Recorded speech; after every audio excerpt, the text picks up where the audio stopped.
All right, welcome back in. McElroy and Cubelic in the morning. We're going to talk college football playoff now. 9 a.m., hour number 3 underway, Wednesday, January 7th. Before we get to that conversation, I will remind you, you can listen to the show at jocksfm.com. You can grab the app in your app store, iPhone, Android, download it for free. Always listen on the go. Your podcast also available there on the app. The app will also direct you to watch us on YouTube live each and every morning. Search Jocks 945 or tell your home smart speaker to enable the Jock skill. Bill Smith Buick GMC is the very best. They have done such a great job taking care of me for a number of years. I continue to remain so grateful to the experience that I've had working with Andy Cole and Jonathan Yeager. I've bought multiple vehicles from 3 to be exact. We'll buy the next one as well. They just always go above and beyond, and the deals are second to none. There's a reason why they're the biggest dealership in Alabama. There's a reason why they sell more vehicles than anyone here in the Southeast, because they can offer deals that no one else can match, like a GMC Sierra 1500 SLT, $15,000 off the sticker, $67,000 is the list price. You can get it for just over $52,000. It's deals like that keep people coming back. There's a reason why 75% of their business is repeat customers. That's because you have a better experience when you shop with Bill Smith. Take the short drive to Coleman. You'll be glad you did. You can also shop online, have it delivered right to your driveway at BillSmithBuickGMC.com. Taylor Tannenbaum of the ACC Network joins us now on the Higginbotham Hotline to discuss Miami in the college football playoff. They'll be taking on Ole Miss. And Taylor, you watched this Miami team up close this entire season. We knew they were talented. They proved themselves early, a couple bumps in the road. What changed with this coaching staff entering the postseason that maybe a lot of people, even in ACC circles, might not have thought this team under Mario Cristobal was going to be capable of? Yeah, so I think good morning, first and foremost, Good morning. guys. I think their postseason, really did start after that loss to SMU, and ACC Huddle was there in Dallas that day, and, SMU's carrying their goalposts down the boulevard, and it felt like Miami's funeral in terms of the postseason and the expectation they had this year with all the changes and the investment that they made, but the last 6 games has really been the postseason for them. So I know Mario Cristobal has talked about it, the fact that, they watched film on all the things they did well in that first part of the season when they started off 5-0 and realized, like, hey, if we play like this and not the way we've been playing in the last, 4 weeks or so, we can be elite. We can be that national championship team that we were expected to be at the beginning of the season. And I think the big thing that really changed, well, first of all, Carson Beck's not turning the ball over. He has 13 touchdowns, 1 interception in that 6-game span, which is game-changing. And I think they just all really realized if we play up to our potential and do our own personal jobs, like, we can be the team that we're expected to be. I don't think it was anything crazy. I don't think any major adjustments happened. This was the team that we saw in the beginning of the season. They just stopped hurting themselves. And even in their losses to Louisville and SMU was in overtime. And late in that game, there was a massive penalty that led to a game-tying field goal that sent it to overtime. If Miami doesn't do that, then they probably win that football game in Dallas. And then that Louisville game, like, Carson Beck doesn't throw 4 interceptions in a game. Can he sometimes gamble? Yeah, a little bit. He hasn't done that lately. But that was really uncharacteristic. So eliminate those things. You had it from the inside out, trenches out. This team was built for this. And they just made a conscious effort and decision after realizing what they were like in the beginning of the season to turn that back around. And that's the result you're seeing now on the field.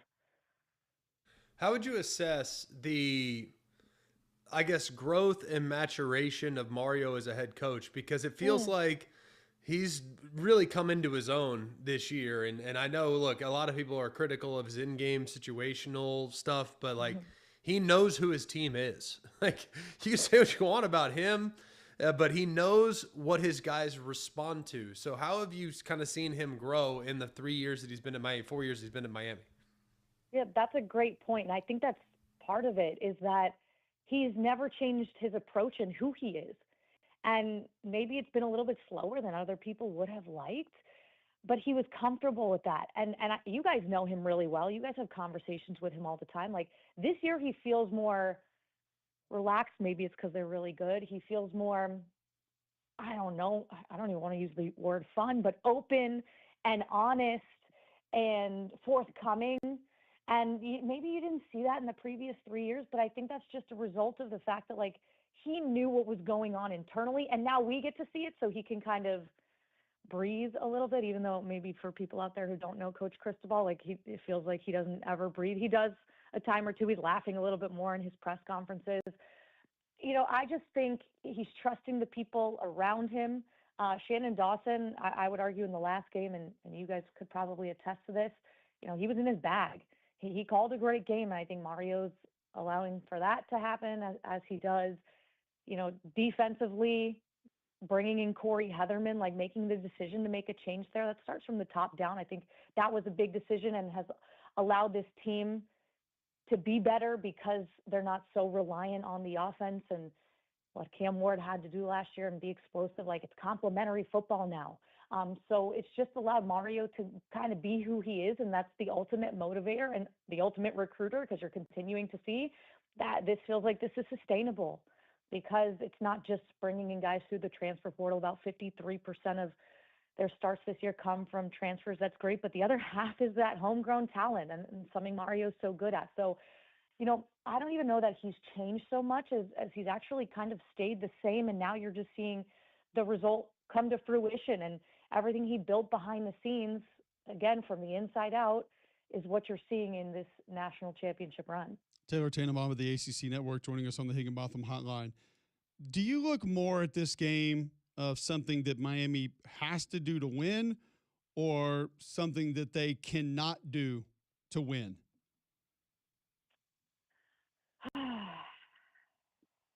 In terms of like what they need to do? I look at this game more of, there are things that Miami needs to avoid as opposed to things that they need to go find a way to accomplish. Agree. And I would agree it's the first half. And I go back to what I said in the beginning.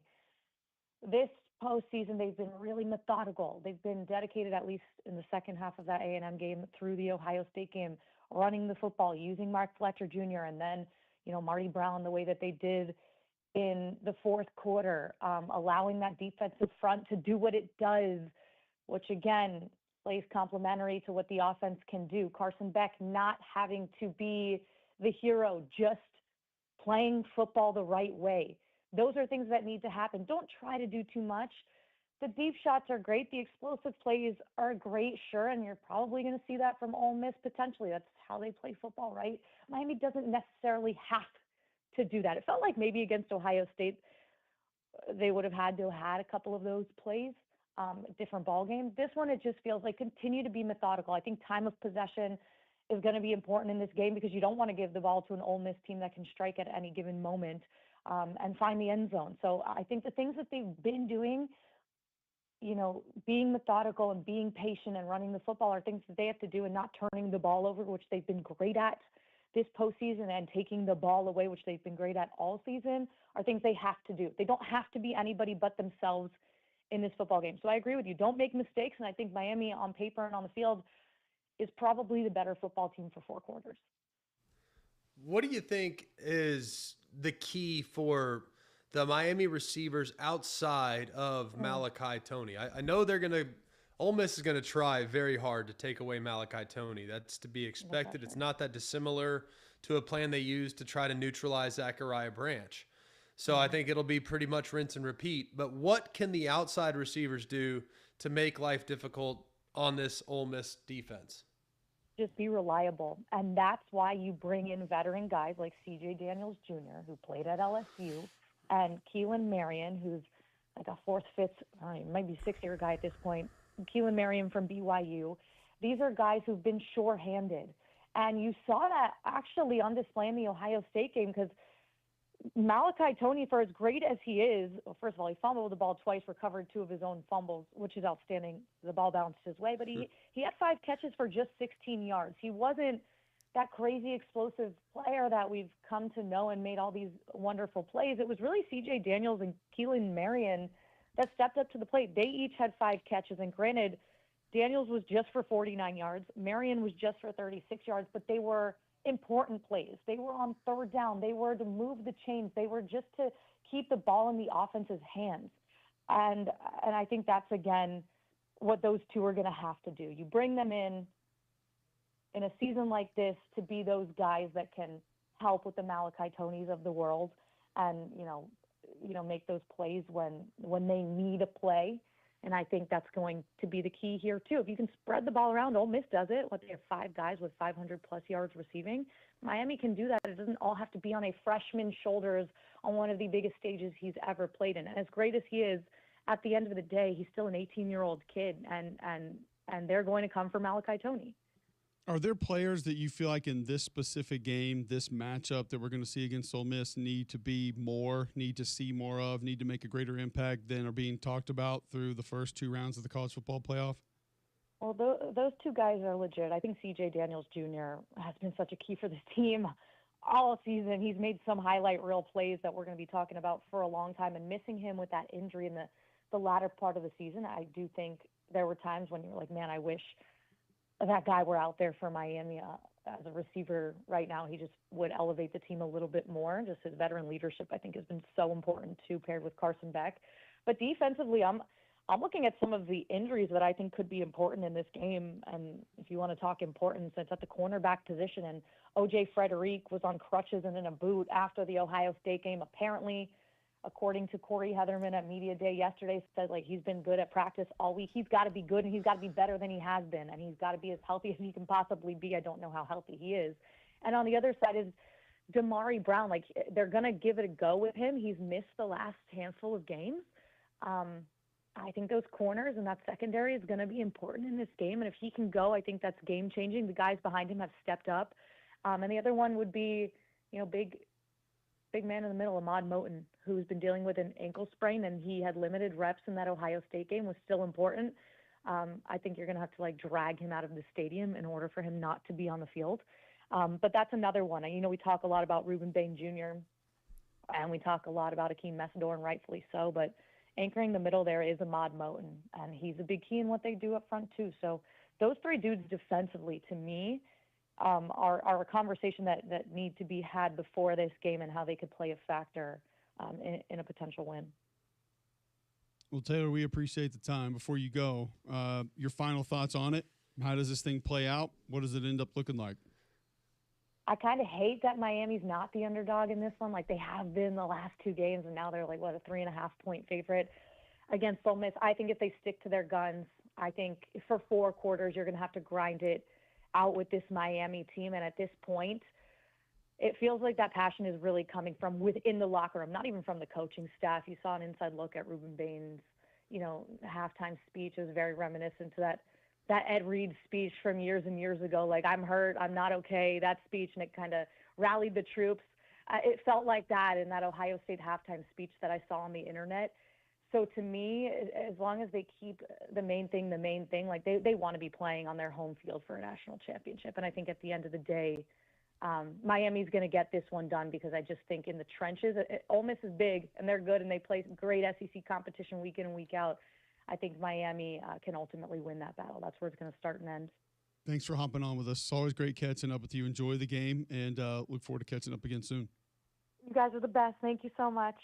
There you go. Taylor Tannenbaum, ACC Network, joining us on the Higginbotham Hotline to discuss their matchup with Ole Miss coming up later this week. I mentioned earlier we haven't heard from Greg on exactly his thoughts of where the balance of power is in college football. Is it a conversation that is heading in the right direction? Also going to hear from coaches and players involved in the college football playoff later this week. Before we get to any of that, Greg, tell our listeners about Canty. Well, Canty can fix it. Cantey can fix it. They're the foundation specialists in our area that will take great care of you.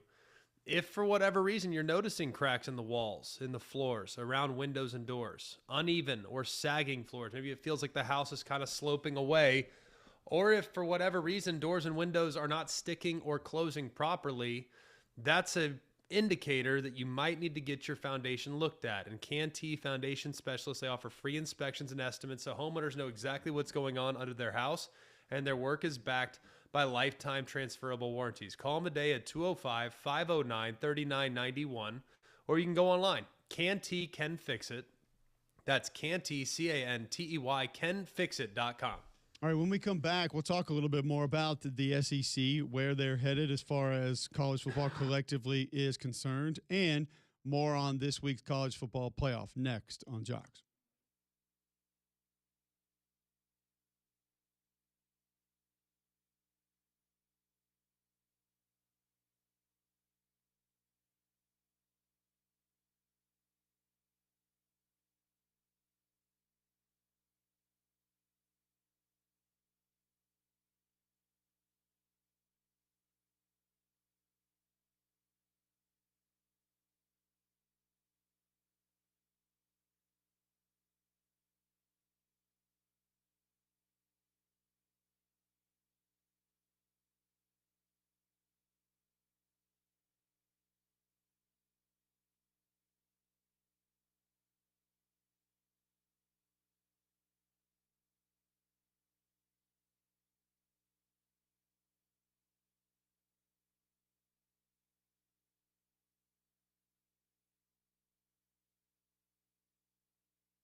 All right, welcome back in. 9:18. McElroy and Cubelic in the morning. Listen online, jocksfm.com. Watch us live on YouTube. Search Jocks945. Wednesday, January 7th. Greg, first 2 hours of the show, we had conversation about kind of where things are headed in college football, the balance of power. I've had 3 different shows ask me to come on in the last few days just to discuss the fall of the SEC and sort of where the landscape now is. How do you view the balance of power in college football? Is it even a worthy conversation to say, hey, the run of dominance is over? Where do you sort of fall in all of this? I mean, I think at the top, the Big Ten can go with anybody. And what we've seen with Michigan, Ohio State, and now Indiana, their investment is remarkable. Now, I think beauty is in the eye of the beholder a bit.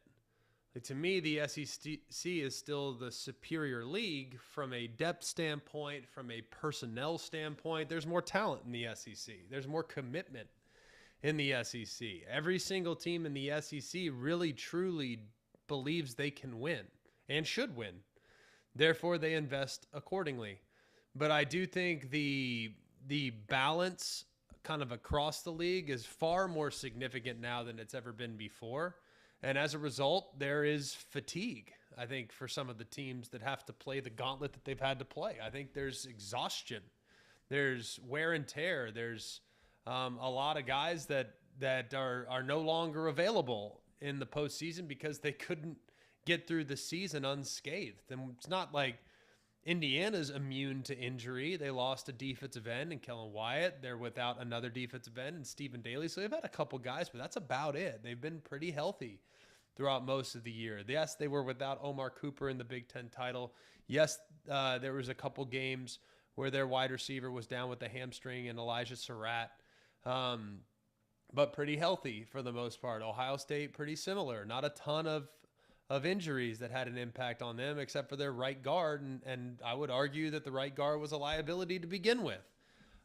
So I think just the wear and tear of the league does kind of grind the teams down a bit. And they're not even at a 9-game conference schedule yet. So just wait. It's only going to get tougher. So, yeah, I mean, I think the top of the Big Ten is every bit as good as the top of the SEC. But I also think the gauntlet that the SEC teams have to play week in and week out does take its toll. We talked about some of the reasons that maybe things are on more equal ground, equal footing, and as to why. What would you point to as to – because I think there's this misnomer, not that the actual facts of it are real. I just don't think that this is the reason that you're seeing a lot of it happen, is that, you know, now there's no behind-the-curtain payments from the SEC, therefore they can't play the game anymore, and there's more billionaires behind Big Ten schools, and this is why things have evened out. If someone presents that argument to you, how would you counter it? Well, it's 100% accurate. I mean, Mark Cuban, it's documented that Mark Cuban's written a big check to Indiana for the portal by itself. It's documented that Phil Knight has long been very, very good and generous when it comes to Oregon spending. It's documented that Ohio State has the most living alumni among the powers that be in college football. It's documented that Larry Ellison, who is worth what, $100 billion? 242. How much? 242. What does that pay in interest a year? You feel good about it? I think he's probably Would you put it in bonds? Well, the different thing that I went with, I regardless of who has more and the amount that they have, to me, I think this lies more on the portal and the distribution of talent and the ability to leave than it does. One league has now decided to step up and spend because they were scared to spend when it was against the rules, and another league was overspending when it was against the rules and now don't know how to spend, which is kind of the messaging that I feel like is being put out on a little bit more of a national scale. It's not like the spenders in the SEC are now just done and said, nah, we're not doing that anymore. And now all of a sudden, no Big Ten school was ever paying anyone under the table, which we have NCAA documentation that there were multiple Big Ten schools, some weren't in the Big Ten then, that had been paying players for a while. So I just think this whole, like, it was happening below the board with the SEC now, and they're not able to get away with that, so they can't play the game anymore. And all the nice guy Big Ten boosters said, we'll never break the rules. We have more money than you. Now that it's above board, we're willing to play the game, and that's why the Big Ten is catching up. Yeah, that's inaccurate. I wouldn't put too much stock in that report. No, I mean, I think, look, it's not some secret. Like, teams have been paying players for a long time. It's not like dating back to the 1950s. I mean, this is not new. This is creating advantages. And the SEC, I think what's been hard for a lot of people is that for a very long time, the SEC had a significant edge on everyone else in college football. Because if you just look at the footprint that the SEC occupied, the SEC had the most in-state talent by a mile compared to every other competitor at the top of the sport. Like, you take the top 20 players in Alabama and put them up against the top 20 players in Oregon, guess who's going to win that game? Take the top 22 players in Georgia, put up against the top 22 players in Ohio, it's probably likely that Georgia's going to win the game. Take Florida, put them against California. That'll be a more comparable fight, but per capita, Florida has better personnel than California has, just based on demographics. It's not that difficult. Per capita, you look at the players that come out of Louisiana, compare them to that of, say, Pennsylvania. Louisiana, starting 22, probably going to beat Pennsylvania starting 22. The SEC had a natural advantage for a very, very long time. And I do think it has taken a little more time for SEC teams, not like they weren't on the cutting edge. They were, to an extent, but there were such natural advantages built in to putting a roster together that maybe there were a couple blind spots when it came to coaches and what they felt like they needed to spend money on. And I know this for certain because this is not a secret. Like Nick Saban and Kirby Smart were like, we're not paying high-level pass rushers $1 million+ dollars. Get out of here. We're not doing that. We've always had great pass rushers. We don't need to go overspend on guys in the portal so that we can have a great pass rush. We're not doing that because Will Anderson played for free. Why would we need to go pay somebody? That's absurd. And what has now happened? Well, guess what? Georgia couldn't rush the passer this year, and Bama struggled to rush the passer for the last few years, right? It's been a challenge. So I think that because it was always so good, it's taken a bit of an adjustment period. It will level out and it will get better. But I think there was a bit of an oversight there from a coaching standpoint of, well, we've always had it, we'll continue to have it. That's not the case. There's no loyalty. There's no geographic regionality to the sport anymore. And guys are going where they can make the most money. Yep, and it's that's along the lines of what most of us said here in studio, and most of the people that have called in, tweeted in, have said as well. But the reality is now, with a new distribution of talent, it's a little bit of a new game. And I think the mindset for a lot of the general public, maybe the college football normals out there that don't pay casuals, as some would say, is that this is strictly financially based. And while part of that I think is true, Greg, I just don't think the finances dominate it. I think the ability to move dominates it.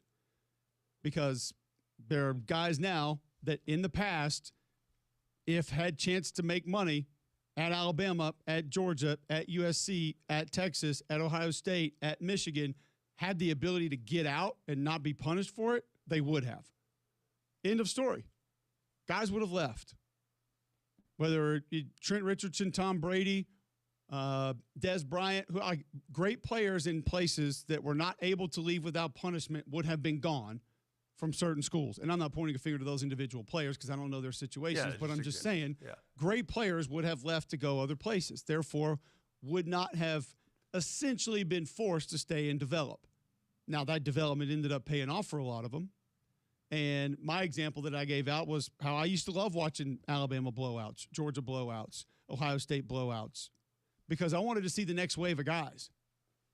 When was the last time you watched a top caliber program right now in college football in the fourth quarter of a non-conference game that was 36-0 and had a pretty good idea who was going to be one of their next great players? Never. Doesn't happen. Very rare. I mean, like maybe it's a great observation. Like you could maybe say like the Deuce Knight situation with, you know, the non-conference game late in the year. Like, okay, there's something to get excited about there. Well, he's gone. So even a situation similar to that where you would point to and say he's getting to play because of the level of opponent or because of a redshirt situation, like let's get excited about what's next. Okay, we get a little bit of an insight on that. That would have been an example, but even he's not staying. So like my example is Jonathan Allen that I used earlier on the show. I'm watching Alabama, Tennessee up in Knoxville a couple years ago. It's a blowout. And I'm like, who is this? This fourth quarter, it's like 36-0. I'm like, who is this 93 chasing a screen down 20 yards downfield? Why is nobody talking about this kid? And he looked a little bit light to be playing D-tackle. He moved really well, played hard. I hadn't heard anybody talk about Jonathan Allen that year. Nobody mentioned his name. Next year, he's Superman and over, you know, Travion, whatever his name was, into, you know, Trevor Knight, not Deuce Knight, and he's one of the best players on the team. Like, we don't get that anymore. You don't get to watch and say, that dude, man, wait till he gets his chance. It's just not a real thing. Not at all. And I think another thing, too, is like a lot of people are critical of the coaches and how they develop and all this stuff. Y'all, how do you develop nowadays? Like, do you realize how often these teams, because they're having to play 15, 16 games in some cases, do you know how much hard contact practice these teams are having nowadays? Like, Cole, you've gone to practice. Like, dude, it's walkthroughs. It's the NFL. Like, it's the NFL. So the ability to, and this is not exclusive to one place, this is kind of across the board. Guys don't get better at the same rate that they once did because, one, they're constantly having to learn new systems because of coaching turnover or because of their own transfer. That's one. Two, they don't practice like they used to. There are no two-a-days in camp. There are far less good-on-good practices. There are far less good-on-good reps. Also, because you don't have the depth as a team that you once had. Like, I don't want to go good-on-good. Like, Brian Kelly will tell you this, that at LSU, they did not go inside run. Why did they not go inside run? Because a couple years ago, when Brian Kelly was at Notre Dame, they lost a running back in a good-on-good period for the season. ACL done. What their team had.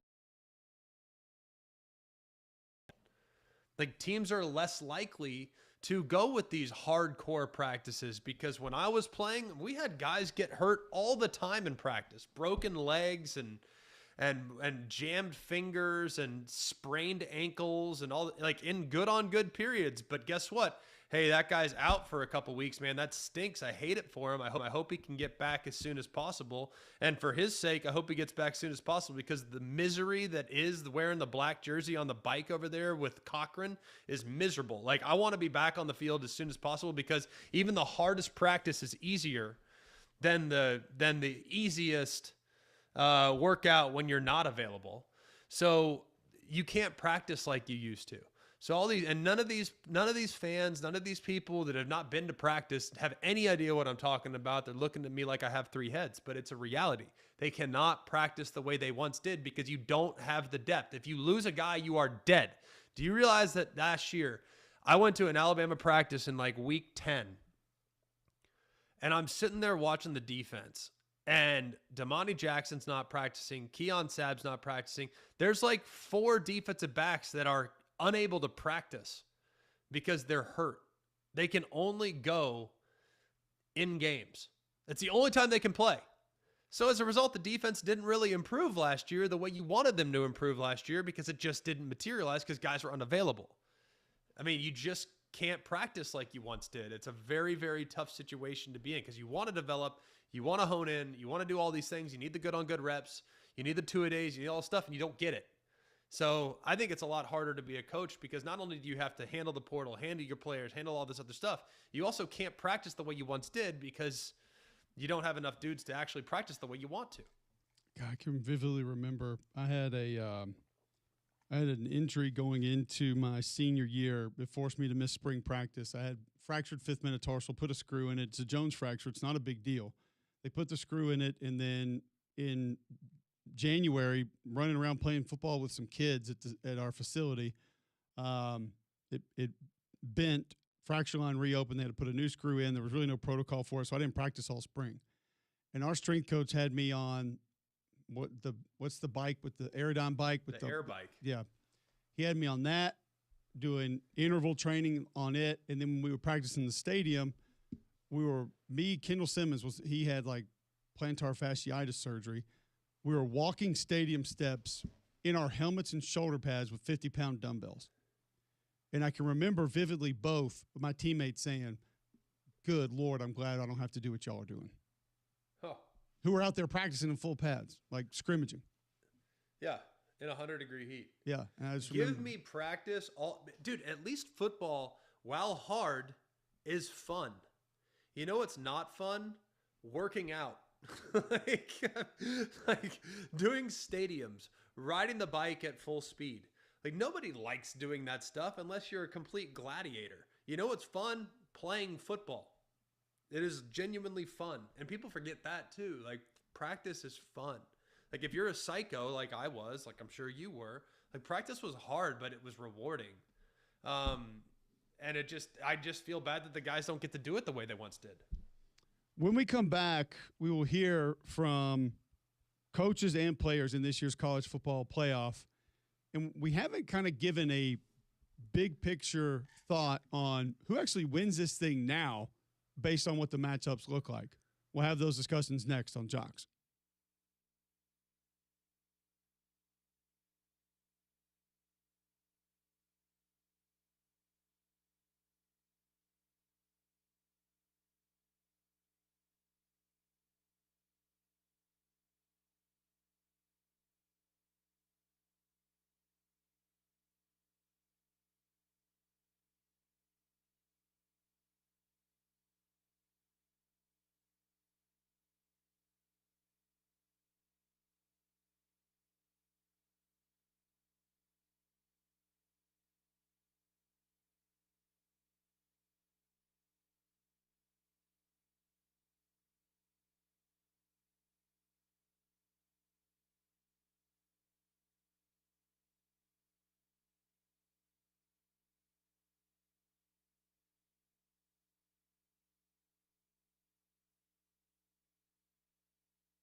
All right, welcome back in. McElroy and Cubelic in the morning, Wednesday, January 7th, 9:39 right here on Jocks. Let's talk some college football playoff. Teams that are involved in it, teams that are going to be participating, maybe some players as well. Before we do that, Greg, tell our listeners about Bromberg's. Well, Bromberg's is such a great time. A lot of people were able to celebrate an engagement over the holiday season. And if you were that, congratulations first and foremost. But now is where the fun begins. You get to create your wedding registry, and you should do it at Bromberg's. You can register online, but nothing compares to working one-on-one with Bromberg's experienced bridal consultants. They'll help you select everything you need, from china to crystal to silverware, casual pieces as well. And as Bromberg celebrates 190 years in business. Start this new chapter with you and your spouse or future spouse with the experts that know registries best. Plus, enjoy 20% off wedding bands and special pricing on wedding party gifts. So register online at brombergsbride.com or visit Bromberg's in Mountain Brook or at the Summit. All right, Kurt Signetti on why they were able to do what they did to Oregon the first time around. We went out there and overcame a lot of adversity. It was extremely loud. We were silent count. We had 6 pre-snap penalties and overcame interception for a touchdown also, to win the game. Our defense was fabulous in the second half. Take away the last drive 30 seconds ago, we're up 2 scores in prevent. Take that drive out of the mix, you're looking at like 5 drives, 40 yards, 2 interceptions, and sacked quarterback 6 times. That's Kurt Signetti on that first Oregon matchup, and then now Kurt Signetti on facing Oregon again the second time around. I don't know that it's an advantage or a disadvantage. Depends how you look at it. Both teams are going to look at the tape, what they did well and what they didn't do well, and have their tweaks. So a lot of people will tell you that, and it's hard to beat a great team twice. And some would say that that gives them the psychological advantage, and I understand that. So, but, we got to go in there fully prepared and put it on the field, and that's what we've done up to this point. So how much do you take from the first matchup, Greg, that you've seen? We know what that is, got it on film, and apply it to this game, which, of course, will be played on a neutral site? Well, I've watched that first game probably 3 or 4 times now, starting with the Sunday after, and now just kind of prepping Indiana, prepping Oregon. Just feel like it's a real pivot point of the season for Indiana, kind of the launch pad to their success. Have you watched it by chance? I have not gone back and watched it this week. That was on my list today. Yeah, go back and take a peek. I was pretty impressed with a few things in this game. Number one, Signetti hit the nail on the head. I thought the defense adjusted beautifully in the second half. Really, really played well. The coverage got tighter. The anticipation defensively got better. The way they broke on the ball, really good. Overloaded the protection a few times, really good. All that stuff is very, very translatable, very, very helpful. The other thing I noticed in this game is there were a handful of times in which Oregon's defensive line, their defensive tackles in particular, they won. Those D tackles in this game, Washington and Bear Alexander and stuff, they need to have the game of their life, in my opinion, because they played well for a while in that game, but it wasn't enough. They got to sustain for 60 minutes in the game, because I think that's the only way to stop this Indiana offense is for your D tackles to play out of their mind. And Indiana adjusted and got the run game going a little bit, kind of used leverage against those tackles, blocked the tackle down, went some man stuff, kick out stuff, and it became pretty helpful. But those D tackles matched up pretty well against Indiana in the first quarter and a half of that football game. So I think it's a great matchup.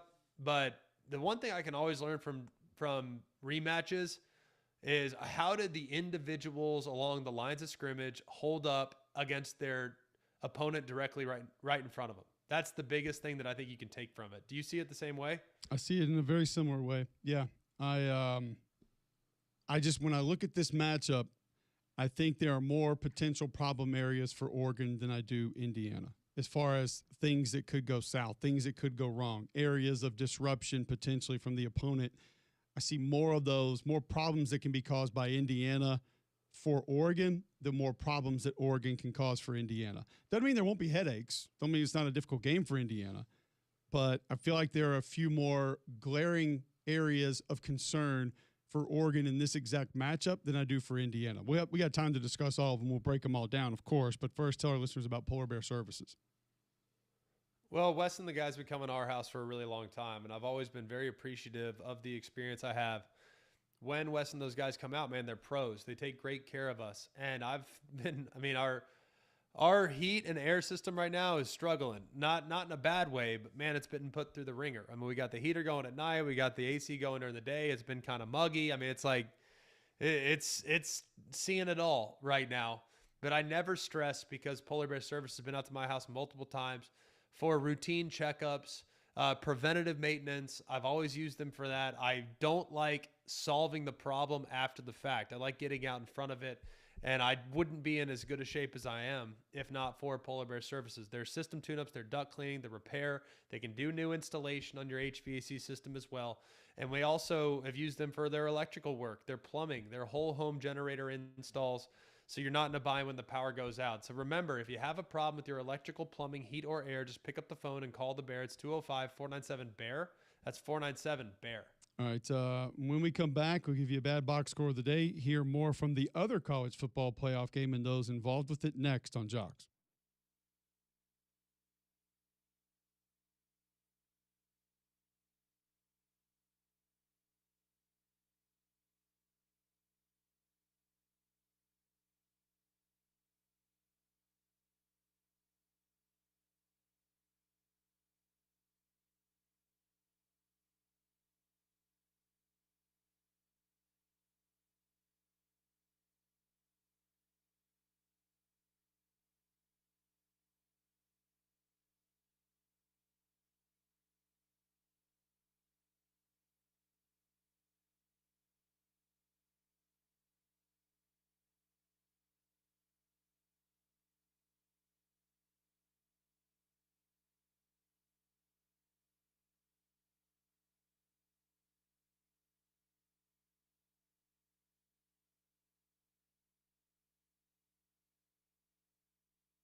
Welcome back in. McElroy and Cubelic in the morning, Wednesday, January 7th, 9:48, right here on Jocks. Here from the other side of the college football playoff. Heard from Kurt Signetti, his thoughts on his matchup with Oregon. Ole Miss Miami coming up. Carson Beck, just on how he's handling the pressure involved with this matchup. I don't like to, just blow it off and say it's just another game. Obviously, it's not another game. It's it's the college football playoff semifinal. I think it's important to recognize it for what it is. And obviously, we as a team are super blessed and grateful to be in this position. We've worked really hard to be in this position, and we've earned the opportunity to be in this position. So I think just recognizing it for what it is, we're really excited for that opportunity. And at that point, once you know what it is, you can just go out there and cut it loose and just have fun. That's Carson Beck, Miami quarterback, on the pressure of this game. Also, on his decision to come to Miami, kind of refocusing on that and what he thinks about it now. At that time, it was really hard because I was going through rehab. I really had just started rehab. I hadn't even thought of throwing a football. That's 4 months down the line at that point. And just everything else that, happened off the field and meeting new teammates and learning a new system and being with new coaches, right? So all of that, kind of compiled together to be able to get through all of that and now be in this position and this moment. It's been really cool. And, at the time a year ago, it would have been impossible to see all of this and see the light at the end of the tunnel. But to be sitting here now, I'm really, really blessed. That's Carson Beck on that matchup coming up with Ole Miss. From an Ole Miss perspective, Joe Judge just on how they've handled some of the madness with coaches going back and forth between Ole Miss and LSU. Look, through this entire process from day one, before we knew whether or not anyone could come back, we immediately put a plan of action into who was going to be working with what position group and how we're going to handle the things we did throughout the season. The amazing thing, immediately, when the entire transition happened, our phones blew up immediately with whether it was active coaches, retired coaches, NFL coaches, the amount of people who reached out for support for these kids who wanted to come back and help in any way possible. We were fortunate enough we didn't have to go that route. We had enough people in-house, and then obviously the guys were able to come back. Yeah. Now, the entire time that some of these guys have been going back and forth to Baton Rouge, we've still planned and worked, all right, with kind of doubling up in the room that if they were not to come back, we still had coaches working specifically. For example, Fisher Ray has been coaching our tight ends. Fisher Ray has been on staff working on the quarterbacks the last few years, but he also coached the tight ends the entire bowl process leading into the Peach Bowl several years ago with Penn State, and the tight ends went out there and had a great game that week. That's Joe Judge, Ole Miss assistant, on how they've just sort of been managing a little bit of the back and forth. If you are managing the flu in your neighborhood at your children's school, you want to check out the Train Clean Effects Home Air Cleaner. Removes up to 99.9% of airborne particles, including those that cause virus. 100 times more effective than standard air filters. 8 times more effective than HEPA room filters. Find a dealer near you at train.com. It's hard to stop a train. Let's get to bad box scores, plural, of the day. Personal foul, 69, offense. He was giving them the business. Intentional grounding, offense number 7. It's a 10-yard penalty. I'm talking to America here, excuse me. That's the game. Go to women's junior college basketball. The Westchester Community College. Cardinals. Nope. No, they're the Tigers. Commodores. Vikings. Ooh. Just snuck past the Bergen Community College. It actually works. Meisters? No. They are Gladiators. No. Knights.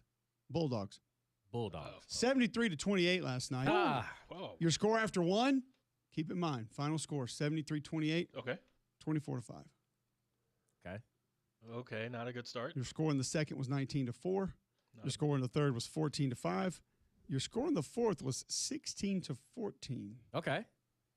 So the Bergen bounce back. Bulldogs lost Good coach. 73-28, scored 14, half their points in the fourth quarter. They scored more in the second half, so See, again, second line depth. so it's coaching. It is a good coach. Not normally would we say good coach lost 73-28, but did in this instance. Now, that's based on what Alabama media will tell you, that you have to score more in the second half than the first half to be a good coach. Westchester went 20-68 from the floor, 9-25 from three. Okay. Out-rebounded Bergen 39-21. Bergen shot 11-51 from the floor, 5 of 22 from three. They did get to the free throw line 8 times. How many of those did they Not make? many. Just one. That's less than not many. So, yeah, it was just It's bad not shooting. that bad. 1 of 8 free throws. I'm going to say It was windy. not ideal. Look, 12%, that's a pretty good interest rate What's the for your turnover? credit card. What's the turnover number? Turnover number for Westchester in the game. Well, they took 17 away. There were 17 turnovers by Bergen in the game. So not terrible. They were not great on the offensive boards with just 5 on. Yeah, see. Keep in mind, 11 of 51 for the game, 40 misses, 5. I can't coach that. Rebounds. At least give me What's some your hope. strategy there? Does not get to the line. No. But you can't 5 of 22 3, just shoot. By the way, 5 of 22 from 3. Tiara Duran was 5 of 14. From 3? From 3. Okay, so she had all. Okay, Okay. yeah. That should have been She the. can't carry the team on her That back. should have been the offense. Fonquisia Slade, 0 of 3 from 3. Suzanne Wicker, 0 for 5 from 3. I mean, at least they're getting some looks. Yeah. They're just not going in. It's a cold shooting night. By the way, Tiara, 5 of 14 from 3. She was 5 of 19 from the floor. Okay, well. I mean, they're probably beating her up on the way Did to she the even lane. venture inside the 3-point line? No. Well, for what? Yeah, you're already down 25. So. Only hits 3. Maybe an offensive rebound on one of your 40 misses? That little kid from the Little League World Series, all I hit is dingers. That's all he did. That's all you need. Love that.